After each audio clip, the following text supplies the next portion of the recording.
This story is from Houston, Texas. Annie was a married woman. She was from another state and moved to Texas after getting married. Now she was far from her family and friends. To keep herself busy, she decided to get a job. She found a position at a well-known cosmetics brand, and she held a good position in the store at that time. The store still exists, and Annie still works there. During Halloween and Christmas, there are many holidays in the USA, so most of the employees would take leave. Since Annie wasn't Christian, the company formed a small team to manage the store during these vacation periods. This was the first time Annie was given the role of a supervisor. Her duty was to close the store late at night and ensure everything was in order, including checking sales and payments. One day, while offering a prayer according to her faith, although I prefer not to reveal her religion, Annie prayed for a specific brand of coffee she had been craving. Although the store had coffee available, she didn't like it. After finishing her prayer, she checked everything and was about to close the store when she noticed a coffee cup sitting on the customer corner. The coffee was still hot, as if it had just been made, but there was no one else in the store. Strangely enough, the coffee was from the exact brand she had been praying for. Time passed, and the next year, Christmas holidays came again. Once more, Annie was the supervisor of the cosmetic store. She worked diligently all day and, at the end of the day, had to close the store. One night, she was extremely tired and didn't feel like closing the heavy shutter.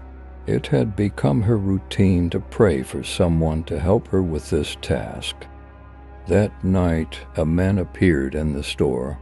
He introduced himself as a senior supervisor from the same brand and told Annie that it was his duty to check each store at closing time.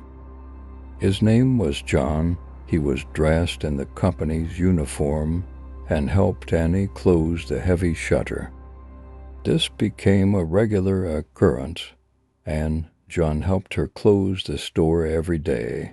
Annie told her husband about John, and they both praised him for his kindness. Once the Christmas holidays ended, Annie returned to her normal routine, and the duty of closing the store was passed back to her superior officer. One day, Annie's superior mentioned that she always felt like someone was watching her during closing time. She said she often saw a figure dressed in the company's uniform in the mirror. Annie didn't think much of it. Sometime later, an ex-employee visited the store and met Annie and her co-workers. She told Annie that she used to work in the same position, but left because she felt like she was being followed by an entity.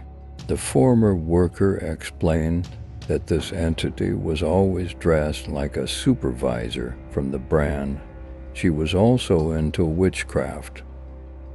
Months passed, and one day Annie was assigned to thoroughly check the office files and other documents.